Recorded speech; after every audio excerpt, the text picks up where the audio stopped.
हाँ जी दोस्तों, तो स्वागत करता हूँ मैं आप सभी का परमार्थी सेवा टीवी में।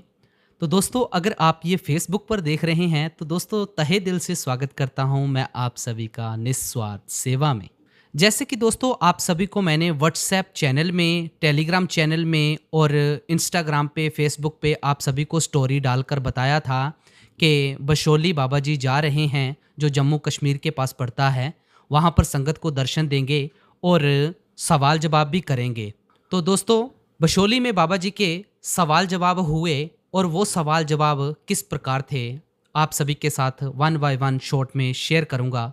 उससे पहले आप सभी से बेनती की जाती है कि जिन्होंने व्हाट्सएप चैनल नहीं ज्वाइन किया है या इंस्टाग्राम नहीं ज्वाइन किया है, सभी social media accounts link in description, आप चाहे वहां पर जाकर फॉलो कर सकते हैं और चैनल को सब्सक्राइब करके ऑल नोटिफिकेशन बेल दबा दें। अगर आप फेसबुक पर देख रहे हैं तो फॉलो ज़रूर कर लें। ऐसी मोर अपडेट्स प्राप्त करने के लिए कहीं भी आप हमें फॉलो कर सकते हैं। तो दोस्तों, पहला सवाल किया गया था, बाबा जी मेरे माँ बाप बहुत बहस करते हैं, कई बार वह आपस में भी लड़ पड़ते हैं। तो बाबा जी ने कहा कि बेटा, ये भी एक प्यार होता है जो माँ बाप लड़ाई करते हैं। बेटा, अगर वह आपस में नहीं लड़ेंगे तो क्या वह बेगानों से लड़ेंगे? अगर वह लड़ाई करते हैं तो बेटा आपने उनकी तरफ ध्यान नहीं देना है। वह भी उनका एक प्यार है, वह आपके माँ बाप हैं, आप उनके माँ बाप नहीं हैं। तो दूसरा सवाल, बाबा जी कई बार हमारी जिंदगी में इंसिडेंट जो रिपीट होता है, अगर बार बार इंसिडेंट रिपीट हो तो बाबा जी विश्वास उठना शुरू हो जाता है, विश्वास डोल जाता है कि हमें संत मत में आकर क्या फायदा मिला, उल्टे दुख ही दुख मिले। तो बाबा जी ने कहा, बेटा जो भी होता है कर्मों के आधार पर होता है। जो हमारी किस्मत है वह हमें एक मुकाम पर लाकर खड़ा कर देती है। जब हम कर्म करते हैं तब हम सोचते नहीं, और जब हमें कर्मों का हिसाब किताब देना पड़ता है तो मालिक याद आ जाता है। साथ में बाबा जी ने यह भी कहा कि बेटा मालिक ने एक नियम बनाया है। नियम बेटा ये है कि जैसी करनी वैसी भरनी। बेटा हमने कुछ नहीं करना है, सिर्फ उस मालिक के हुक्म में रहना है। अगर हम मालिक के हुक्म में रहेंगे ना तो वह खुद ब खुद हमारी जिम्मेवारी उठाएगा। तीसरा सवाल, बाबा जी क्या उस कुल मालिक को बिना नामदान के मिल सकते हैं? बाबा जी ने बड़े ही प्यार से कहा, बेटा मालिक सबके अंदर है, हमें सिर्फ सहारा चाहिए और सहारा हमें अंदर से मिलेगा।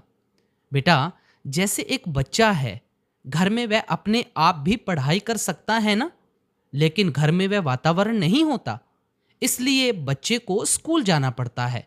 उसको वहां पर माहौल मिल जाता है और वह पढ़ाई कर लेता है। इसी तरह बेटा हमें भी सत्संग घर जाना पड़ता है, सत्संग सुनना पड़ता है, ताकि हमारा माहौल बन सके और हम उस कुल मालिक के लायक बन सकें, उस कुल मालिक से मिल सकें। चौथा सवाल, बाबा जी जो हमने कर्म किए हैं क्या वह हमें भुगतने पड़ते हैं?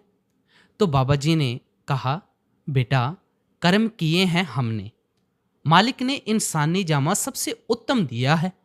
बेटा हमें वह पेड़ पौधे भी तो बना सकता था, किसी और जून में भी भेज सकता था, जानवर भी बना सकता था, लेकिन उसने हमें इंसानी जामा बख्शा, इंसान बनाया। अगर हमें इंसान बनाया है तो हमारे में वह काबिलियत भी दी है कि हम मालिक से मिल सकें। पांचवा सवाल, बाबा जी आज आप यहाँ पर आए, इस पल के लिए आपका बाबा जी बहुत बहुत शुक्रिया बाबा जी। तो बाबा जी ने कहा, बेटा ये तो आपके प्यार की मेहरबानी है। जहाँ पर बेटा प्यार की कशिश होती है ना, वहाँ पर इंसान खुद ब खुद खींचा चला जाता है। तो ये बेटा आपके सिर्फ प्यार का ही कमाल है। तो छठवां सवाल, बाबा जी आप हमारे लिए एक उदाहरण हैं। अगर आप ना होते तो हम बिखर जाते। बाबा जी जो हमने कर्म किए हैं, क्या हम वह उन कर्मों का भुगतान देते हुए अपनी मंजिल तक पहुंच सकते हैं? बाबा जी ने कहा, बेटा मालिक हमारा पिता है। माँ बाप कभी भी बच्चों के आगे ऐसा काम नहीं रखते कि बच्चा ना पूरा कर सके। वह वही काम रखते हैं उनके आगे कि वह पूरा कर सके।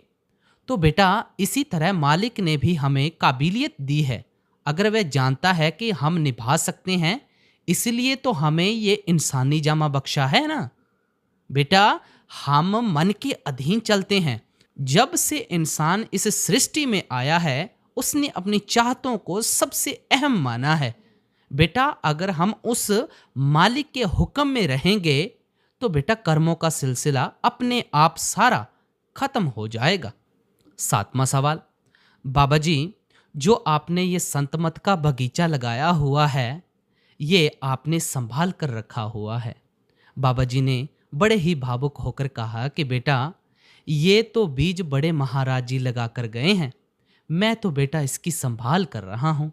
फिर उसी बीबी ने दोबारा सवाल किया कि बाबा जी, मेरा बच्चा यहाँ पर आया हुआ है, आप कुछ ऐसी बात बोलें कि आपसे कुछ सीख सके। बाबा जी ने कहा कि बेटा, अगर हम इंसानियत सीख जाए ना, तो उसमें ही सारा कुछ आ जाता है। 8वां सवाल, बाबा जी, स्टूडेंट संगत भी आपको फॉलो करती है, हम पढ़ाई करते हैं, तो बाबा जी हमें ये बताइए कि उस मालिक को कैसे याद कर सकते हैं जबकि हमने नामदान नहीं ले रखा। बाबा जी ने बड़े ही प्यार से कहा कि बेटा, पढ़ाई भी हमारी तभी हो पाएगी ना जब हमारा ध्यान एकाग्र होगा। इसी तरह बेटा, आप परमार्थ से जुड़ें, और जब आप परमार्थ से जुड़ेंगे तब आपका ध्यान एकाग्र होगा। साथ में बाबा जी ने उस बच्चे को ये बात कही कि बेटा, उस कुल मालिक ने हमें सब कुछ दिया है, उसके लिए हमारे पास वक्त नहीं, लेकिन बाकी सारी चीजों के लिए हमारे पास वक्त ही वक्त है। हमारी जुबान पर बेटा उस कुल मालिक का सिर्फ और सिर्फ शुक्रियादा होना चाहिए। 9वां सवाल, बाबा जी, मुक्ति क्या नामदान से मिलती है? वैसे नहीं मिल सकती। तो बाबा जी ने बड़े ही प्यार से कहा कि बेटा, हमारा ख्याल तो यही है कि मुक्ति तो नामदान से मिलती है, बाकी आपको जो अच्छा लगे आप कर सकते हैं। बेटा, हमारा असल मकसद मालिक का शुक्रिया अदा करना है। सब सुखदाता राम है, दूसर ना ही कोई। 10वां सवाल, बाबा जी, बड़े महाराज जी ने वादा किया था कि मैं इस सेंटर में आऊँगा, और बाबा जी आज आप आ गए, आपका शुक्र है। तो बाबा जी ने कहा, बेटा कोशिश तो यही रहती है, लेकिन बेटा संगत बढ़ गई है, इसलिए बेटा आहिस्ता आहिस्ता ही सारा कुछ हो पाएगा। फिर बाबा जी ने उसको गुरु का मतलब समझाया। गुरु का असल मकसद क्या है कि बेटा, गुरु का असल मकसद है भ्रम से बाहर निकाले। बेटा ये नहीं कि एक भ्रम से निकाले और दूसरे भ्रम में डाल दे। और बेटा सच यही है कि जो मिलेगा हमें अंदर से मिलेगा, बाहर से कुछ नहीं मिलने वाला। जैसे एक बेटा बच्चा है ना, अगर वह अपनी पढ़ाई खुद नहीं करेगा, उसकी जगह कोई और उसकी पढ़ाई कर सकता है। तो बेटा इसी तरह हमें भी अपनी करनी खुद करनी पड़ेगी और उस कुल मालिक का शुक्रिया अदा करना है। 11वां सवाल, बाबा जी, मैंने कभी नहीं सोचा था कि मैं आपके सामने ऐसे खड़ी होंगी। तो बाबा जी ने कहा कि बेटा, मेरा भी यही हाल है, मुझको भी पकड़ कर बिठा दिया गया था, मैंने भी नहीं बैठना था, मुझको भी नहीं पता था कि मैं ऐसी सेवा करूंगा। 12वां सवाल, बाबा जी, हम 11वीं में पढ़ते हैं और कभी कभी सेवा पर नहीं जा पाते, तो बाबा जी हम क्या करें? बाबा जी ने कहा कि बेटा, ये जो वक्त है ना, ये आपका पढ़ाई का वक्त है। बेटा पढ़ाई के ऊपर ध्यान दें, सेवा के लिए तो बेटा सारी उम्र पड़ी हुई है। सेवा तो हम बाद में भी कर सकते हैं, अभी आपने सिर्फ और सिर्फ पढ़ाई के ऊपर ध्यान देना है। लास्ट सवाल, 13वां सवाल, बाबा जी, जब नामदान मिलता है तो मन भटक जाता है। बाबा जी ने कहा कि बेटा, जब मन शुरू में आया था इस संसार में तो इसकी अवस्था ऐसी नहीं थी। दुनिया में हम आए जन्म लेकर और दुनिया के रंग तमाशे देखे, हमारा मन ऐसा हो गया। मन तू ज्योत स्वरूप है, अपना मूल पहचान। बेटा जैसे एक गंदा बर्तन है, अगर उस पर बहुत पुरानी मैल हो जाए तो क्या हम उस बर्तन को फेंक देते हैं?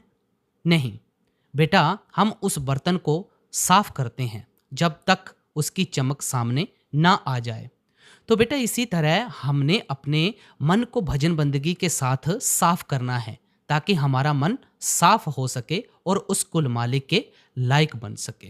तो दोस्तों, अपडेट आपको जो भी दी जाती है, रियलिटी अपडेट दी जाती है, फेक कोई भी अपडेट नहीं दी जाती है।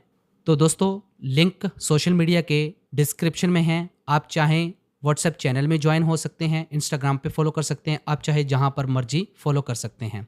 तो इसी चैनल के ऊपर आपको 17 मई के सवाल जवाब जो डेरा ब्यास में हुए थे, 18 मई के सवाल जवाब जो हुए थे, और पाठी जी ने क्या फरमाया था, बाबा जी ने क्या फरमाया था, आप सभी को यहाँ इस चैनल के ऊपर मिल जाएगा। अगर आप फेसबुक पर देख रहे हैं तो आपको फेसबुक पर भी मिल जाएगा। तो दोस्तों, इसी के साथ हम आपसे इजाज़त लेते हैं। मिलते हैं एक और नई अपडेट के साथ। सभी को राधा स्वामी।